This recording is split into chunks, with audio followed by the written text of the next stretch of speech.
ጥልን ክብራን ተመልካቾቻችን ይህ የድሬዳዋ ስታር መንግስት ኮሚኒኬሽን ከድሬዳዋ ብዙኃን መገናኛ ድርጅት በመተባበር የሚያቀርብላችሁ ድሬ ቶክ ሾው የተሰኘው ዝግጅታችን ነው። ድሬ ቶክ ሾው እንግዲህ በዛሬው ርዕሰ ጉዳዩ በተለይም በሀገራዊ ለውጡ ትኩረት ከተሰጣቸው መካከል አንዱ የቱሪዝም ዘርፍ ነው። በተለይም ደግሞ የኢኮኖሚክ ሪፎርም ተብለው ከተቀመጡት 5 ምሰሶዎች ውስጥ ከግብርና፣ ኢንዱስትሪ፣ ማዕድን፣ አይሲቲ እና ቱሪዝም ናቸው።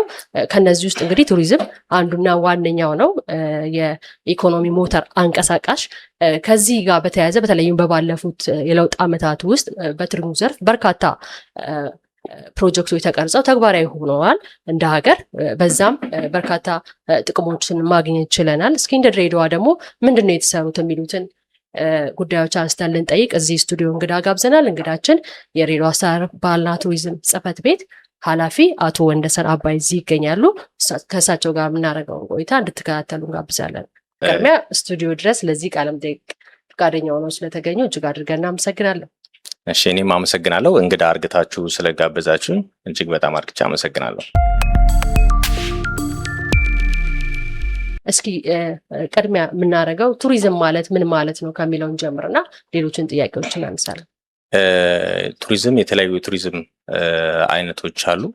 በዋናነት ከቱሪስት ጋር በተያያዘ አንድ ቱሪስት የምንለው በ24 ሰዓት ውስጥ አንድ ቦታ ላይ ካልነበረበት ቦታ ለቆ ወደ ሌላ ቦታ ላይ ከተገኘ ከ24 ሰዓት ያነሰ ከሆነ ቱሪስት አንለውም። ግን ከ24 ሰዓት ከአንድ ዓመት ያልበለጠ ይህንን ቱሪስት ብለን ነው የምንይዘው። ስለዚህ ቱሪስቶች በተለያየ ምክንያት ከአንድ ቦታ ወደ አንድ ቦታ ይመጣሉ።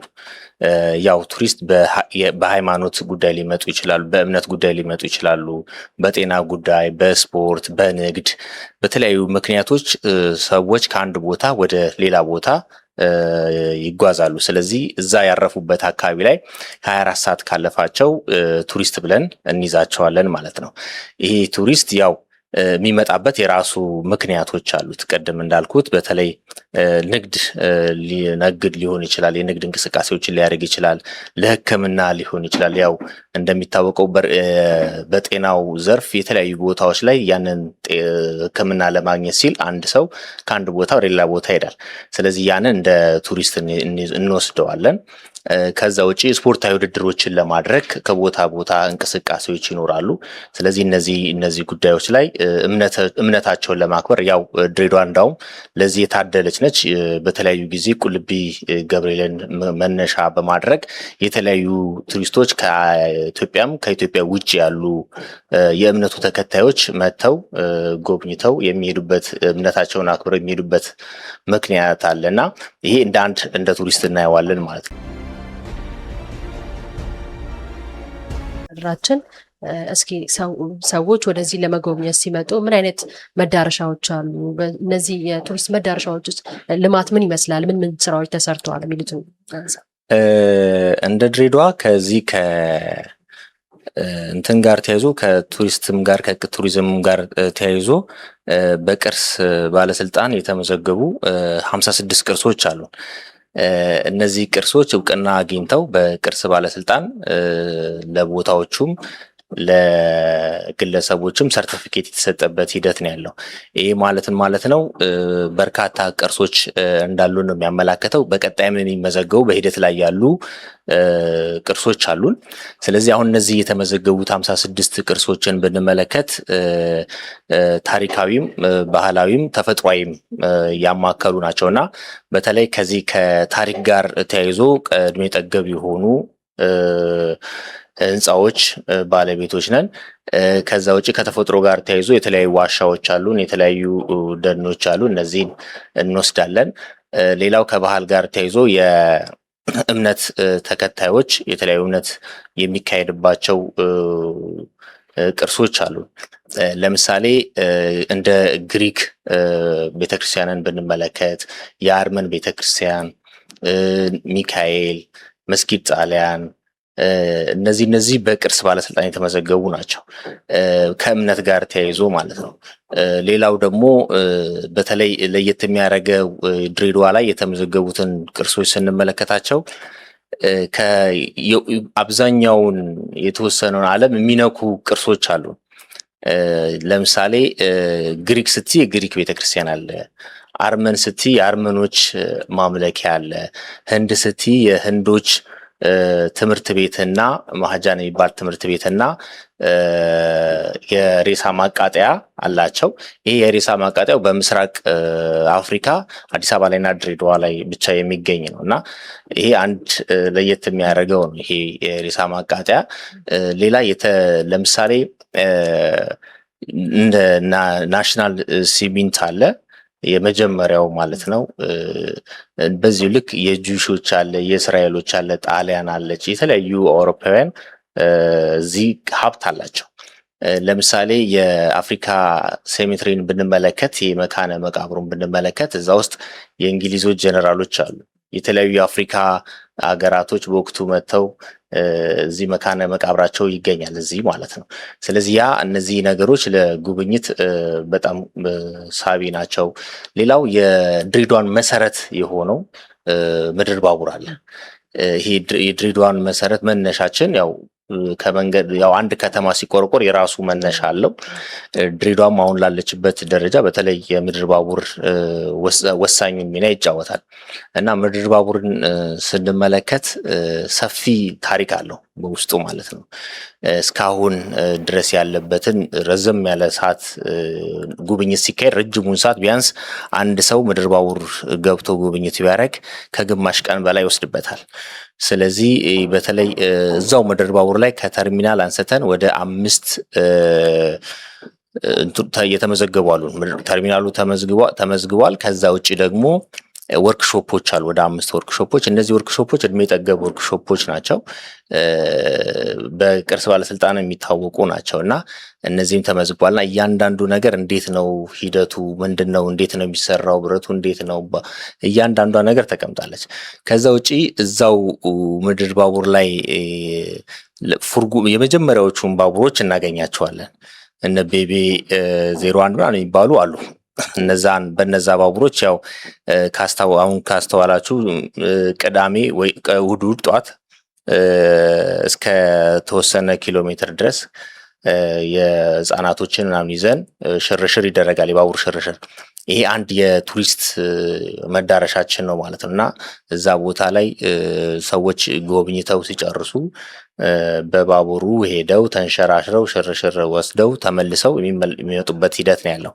ይሄ ራሱን የቻለ አንድ መዳረሻችን ነው ማለት ነው።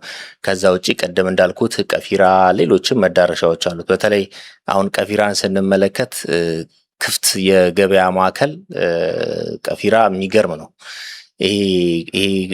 ይሄ ቦታ ኦፕን ሆኖ አሁን እንዳያችሁት በተወሰነ መልኩ ማስተካከያ ተደርጎለት የሚያምር ሆኗል።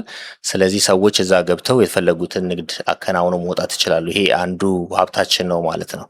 ከዛ ውጪ የተለያዩ እንደነ ለጎዳ፣ ሃርላ፣ አሁን ሃርላን ብንመለከት በጣም የሚገራርሙ አርኪኦሎጂስቶች መጥተው የጥናት እያካሄዱ እና በቅርቡም እንዴት ነው ሃርላ እንዴት ነው የጠፋው የሚለውን ጥናት እያካሄዱ ነው። ከዛ ውስጥ የተወሰነ ሳምፕል አግኝተዋል። ያንን ሳምፕል ወስደው መጨረሻ ይፋ የሚደረግ ይሆናል። ነገር ግን አሁን የሃርላ እስከ ዜላ ድረስ ከዜላም ያለፈ የንግድ እንቅስቃሴ እንዳለው የሚያሳዩ ሂደቶች አሉ ሃርላ ላይ ማለት ነው እና ሃርላ ከንግድ እንቅስቃሴ ባለፈ ሀብት ያለው አካባቢ ነው ማለት ነው እና ይህንን ሀብት የተለያዩ አጥኞች እየመጡ እያጠኑ ነው ያሉት። ስለዚህ እዛው አካባቢ ሙዚየም ተሰርቷል እና እዛ የተገኙትን እዛ ማየት ይቻላል። ስለዚህ ሃርላ ለየት ያለ አንድ ዴስቲኔሽናችን ነው ማለት ነው። ከዛ ውጪ ለጎዳ አለ፣ የዋሻ ላይ ስዕሎችን አካቶ የሚገኝ። ስለዚህ ያ ተፈጥሮንና ታሪክን አንድ ላይ የያዘ ዋሻ ነው እና ያንንም እንደ አንድ መዳረሻችን ነው የምንወስደው። ስለዚህ አሁን በተለይ እንደ መንግስት ቅድም እንደተባለው የሰፊ የትኩረት መስክ ነው ቱሪዝም፣ ከ5ቱ አንዱ ፒላር ሆኗል።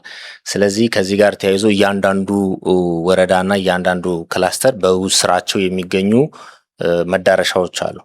እነዚህን መዳረሻዎች በጋራ እያለሙ ለስራ እድል ፈጠራ እንዲሆን እንቅስቃሴዎች እየጀመርን ነው። ስለዚህ በቀጣይ ይሄ ነገር በደንብ ለምቶ አገልግሎት ላይ እንዲውሉ የማድረግ ስራዎችን እንሰራለን። መዳረሻዎች አሉ ድሬዳዋን ሊያስተዋውቁ የሚችሉ ምናልባት ከጎብኚ ጋር በተያያዘ ምን ያህል ሰው ጎብኝቷቸዋል? እነዚህን ቅርሶች ምን ያህል ሰው ጎብኝቷቸዋል ብሎ በቁጥር መግለጽ ይቻላል? አሁን ብዙ በርካታ ናቸው። ቅድም የጠቀስኳቸው በእያንዳንዱ ላይ ሳይሆን በተለይ ከተማ ላይ ያለው ብዙ ጊዜ ይጎበኛል።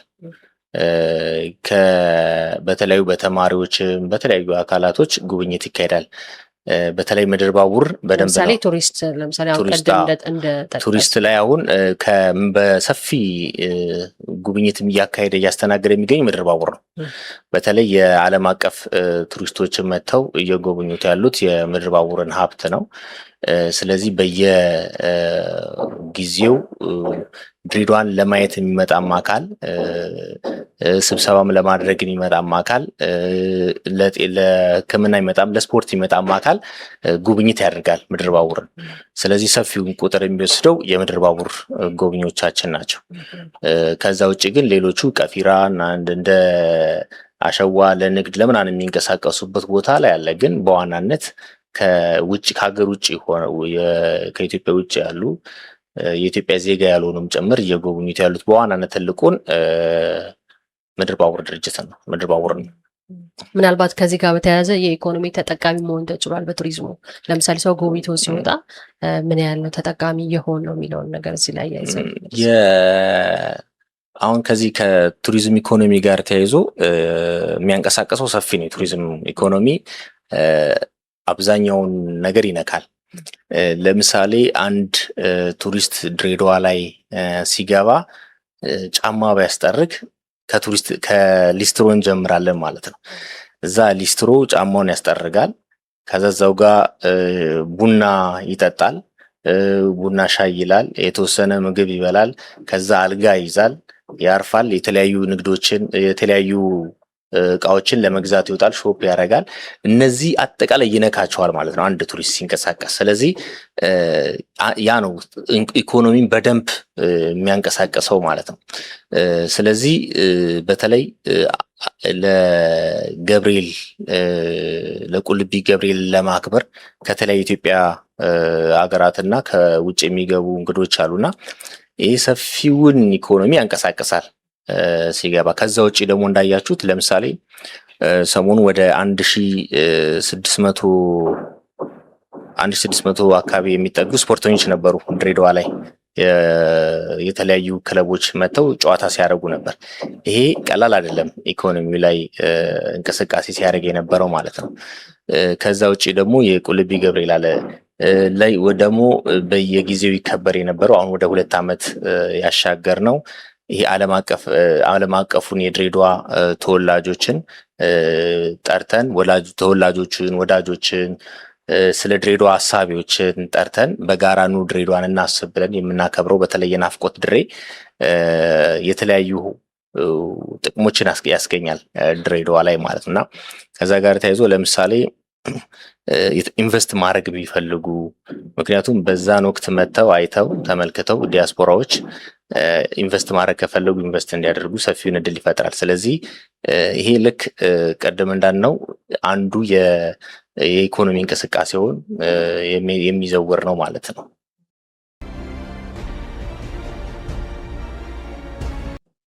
ምናልባት አሁን ከጊዜ ወደ ጊዜ በጣም እያደገ የመጣው የድሬዳዋ ላይ ኮንፈረንስ ቱሪዝም ነው። ድሬዳዋ ተመራጭ ሆናለች። በተለይ በርካታ ትልልቅ ሀገራዊ መድረኮችን እያዘጋጀች ነው እና እነዚህ ውጤቶች የመጡት በምንድን ነው ብለን ማንሳት እንችላለን? እሺ፣ አመሰግናለሁ። የኮንፈረንስ ቱሪዝም ድሬዳዋ በጣም ተመራጭ ነች። እውነት ለመናገር ከአዲስ አበባ ቀጥላ በጣም ተመራጭ የመሆን እድል ያላት ከተማ ነች ድሬዳዋ። ያ ማለት ነው ለምሳሌ አንድ ሰው ስብሰባ ለማድረግ ሲመጣ ርቀት ይወስነዋል። እንደምታውቁት የድሬዳዋ አስተዳደር ኤርፖርት አለው። ከኤርፖርት ተነስተን የሆነ ቦታ ለመድረስ ከተማው ላይ ተንቀሳቅሶ የምንፈልግበት ቦታ ለመድረስ ከ10 ከ15 ደቂቃ ያለፈ የመኪና ጉዞ አይኖረን ነው። ስለዚህ ያ ማለት ኢፌክቲቭ ያደርገዋል ማለት ነው። ሌላው ባቡር አለ። ስለዚህ በባቡር ሰዎች መምጣት ቢፈልጉ፣ በፕሌን መምጣት ቢፈልጉ፣ በመኪና መምጣት ቢፈልጉ እነዚህ ሁሉ ተደራሽ ያደርገዋል የመጀመሪያው ማለት ነው። ስለዚህ መሰረተ ልማቱ በደንብ ተሟልቶለታል። እንዳውም ትንሽ አንድ 300 እና 400 ኪሎ ሜትር ራቀ ስለምንል ነው እንጂ ከባህሩም ቅርብ ነን ማለት ነው፣ ለጅቡቲም ለሌሎቹም ማለት ነው። ስለዚህ ይሄ መሰረተ ልማቱ መሟላት አንደኛ ለኮንፈረንስ ቱሪዝም ወሳኝነት አለው። ሁለተኛ የመሰብሰቢያ አዳራሾች ናቸው። እነዚህ የስብሰባ የሚካሄድባቸው አዳራሾች እንደምትመለከቱ የተለያዩ አዳራሾች በየሆቴሎቻችን አሉ፣ ደረጃቸውን የጠበቁ። አሁን ደግሞ እየገነባን ያለ ነው አለ በቅርቡ ተጠናቆ ለስራ ለአገልግሎት ክፍት የሚሆነው የኮንቬክሽን ሴንተር አለ እና ይህ ኮንቬክሽን ማዕከል በአንድ ጊዜ እስከ 4000 ድረስ ሰዎችን ሊያስተናግድ የሚችል ትልቅ መሰብሰቢያ ነው። 2200 የተለያዩ አዳራሾች አሉ። አጠቃላይ አዳራሾቹን ስንደምር በዚህ ደረጃ ነው እና ይሄ የመሰብሰቢያ ማዕከል ኮንፈረንስ ቱሪዝምን በደንብ ያሳድግልናል ማለት ነው። የንግድ ቀጠና እንደመሆናችን መጠን የተለያዩ ስብሰባዎች ይካሄዳሉ። ስለዚህ እነዚህ ስብሰባዎችን ለማካሄድ ተመራጭ የሚያደርጓቸውን ነገሮች እያሟላ እንገኛለን። መሰረተ ልማቶች ሆቴሎቻችንም በዛው ልክ እየተገነቡ ነው። አዳዲስ ሆቴሎች እየተገነቡ ነው ያሉት። ሆቴል ግንባታ ላይ ፍቃድ እየወሰዱ ያሉ አሉ። ስለዚህ እነዚህ ሁሉ እየተሳሰሩና ወደ ሙሉ አቅም የገባን ስንመጣ አሁን ከምናስተናግደው በላይ ሰፊ ቁጥር ያለውን ሰው በኮንፈረንስ ቱሪዝም ስበን የማስተናገድ አቅም ይኖረናል። ለምሳሌ ሰዎች ቀጥታ መጥተው መጉላላትን አይፈልጉም። የሚያርፉበት ቦታና የሚሰበሰቡበት ቦታ ብዙ እንዲራረቅ አይፈለግም።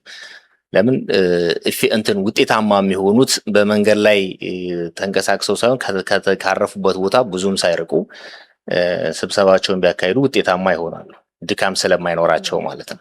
ስለዚህ ይሄንን ለማድረግ የተለያዩ ስራዎች እየሰራ እንገኛለን። የተለያዩ አዳዲስ ሆቴሎች ለመገንባት በዝግጅት ላይ ያሉ፣ የተገነቡ አሉ፣ ያለቁ አሉ፣ ሰሞኑን ያስመረቅናቸው አሉ። ስለዚህ ሁሉም ወደ ሙሉ አቅሙ እየገባን ስንመጣ በተለይ በኮንፈረንስ ቱሪዝም ተመራጭ ትሆናለች ብለን እናስባለን። እየሰራንም ያለ ነው በዛ ደረጃ ነው። በተለይ ድሬዳዋን ብራንዲንግ አድርጎ ከማስተዋወቅ አንጻር ለዓለም አቀፉ ማህበረሰብ እንደ ቱሪዝም ጽሕፈት ቤት ምንድን ነው እየተሰራ ያለው? እሺ፣ ድሬዳዋ የራሷ ብራንድ አላት። ለዘመናት ያቆየችው ብራንድ አላት። ሰዎችን የእንግዳ መቀበልን እንግዳ እንዴት ነው የምትቀበለው የምናውቀው ነው። እንግዶቻችን እንዴት ነው ተቀብለን የምናስተናግደው፣ አስተናግደን እንዴት ነው የምንሸኘው። ለዘመናት ያቆየናቸው የተለያዩ እሴቶች አለን። እርስ በርስ እንዴት ነው የምንኖረው። እነዚህ ጠንካራ እሴቶች አሉ እና እነዚህ እሴቶች አንድ ራሱን የቻለ ብራንድ ነው። ነገር ግን ያው በዚህ መስክ ላይ አብዛኛውን ጊዜ ከብራንድ ተብለው ጥናቶች እየተካሄዱ ነው። አሁን ቱሪዝም ሚኒስቴር ጥናት እያካሄደ ነው። የመጀመሪያውን ድራፍት አምጥቶ ተወያይተናል። በጥናት መመለስ ስላለበት ያንን እያሰራን ነው። አሁን ሶስተኛና ሶስተኛ ሲሆን ደግሞ ለህዝብ ይፋ ይደረግና ብራንዱ ላይ ያ ብራንድ እንዴት ነው ምን ትላላችሁ ተብሎ፣ ምክንያቱም የህዝብ ስለሆነ አብዛኛው ማህበረሰብ መግባባት ስላለበት ያንን ይፋ የምናደርግ ይሆናል። ያንን እየሰራ እንገኛለን። ብራንዱን እያዘጋጀን ነው። ከቱሪዝም ሚኒስቴር ጋር በመሆን ነው እያዘጋጀን ያለ ነው። ስለዚህ ይህ ብራንድ አንድ ዙር ታይቷል፣ 2 እና 3 ዙር ይቀረዋል። ስለዚህ ያንን መጨረሻ ላይ በከፍተኛ አመራሩ ይጸድቃል ማለት ነው፣ ማህበረሰቡም ተወያይቶበት። ስለዚህ በዚህ ደረጃ ላይ እንገኛለን። ከብራንድ ግን የራሷ ቀደም እንዳልኩት የራሷ ብራንድ አላት።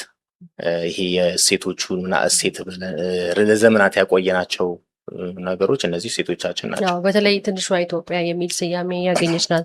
ብሔር ብሔረሰቦች የተለያዩ ብሔረሰቦች ተፈቃቅደው አሁን ምን አለ መሰለሽ፣ አሁን ትንሿ ኢትዮጵያ ክቡር ጠቅላይ ሚኒስትሩ ነው ይሄንን የሰጧት። የበረሃዋ ንግስት ትባላለች። እነዚህ 3-4 ስሞች አሉ። እነዚህ ስሞች ግን ለብቻው እንትን አይሆንም። ስለዚህ አሁን ምን መባል አለባት? ድሬዳዋ የሚለውና አጠቃላይ በምን አይነት ይዘት ትገለጽ የሚለውን ጥናት መመለስ ስላለበት ለምሳሌ አሁን ቱሪዝም ሚኒስቴር የኢትዮጵያ ምድር የላንድ ኦፍ ኦሪጂን ነው የሚለው አይደለ? ምድረ ቀደምት ይላል። ስለዚህ ይሄ በኢትዮጵያ ታሪክ ውስጥ የመጀመሪያ ላይ የ13 ወር ጸጋ ምናምን ነበር አለ ይባል የነበረው። አሁን ያ እንትን እያለ አሁን ደግሞ ምድረ ቀደምት የሚለውን ይዘናል። ስለዚህ እንደዛው ደግሞ ድሬዳዋ የራሷ የሆነ መለያ ኔም ያስፈልጋታል እና ስምና አብሮ ተያይዞ የሚመጡ ግራፊክሶች አሉ እንትን የሚደረጉ። ስለዚህ ያንን ብራንድ ራሱን የቻለ ስራ ስላለው ራሱን የቻለ ሳይንስ ስላለው እየተሰራ ነው የሚገኘው። ስለዚህ አንድ ዙር ቀደም እንዳልኩት ከባለድርሻ አካላት ጋር ተወያይተናል። ስለዚህ ቀጣይ ለመስተካከል የሚገባቸውን አስተካክለው ደግሞ ለህዝብ ይፋ ይደረግና ከዛ ከተወያየም በኋላ በከፍተኛ አመራሩ እናጸድቃለን ማለት ነው። ቆይታዎት እጅግ አድርገን እናመሰግናለን አቶ ወንደሰን። ተመልካዮቻችን ፕሮግራማችን ይህን ይመስል ነበር። በቀጣይ በሌላ ጊዜ እስከምንገናኝ ሰላም ቆዩ።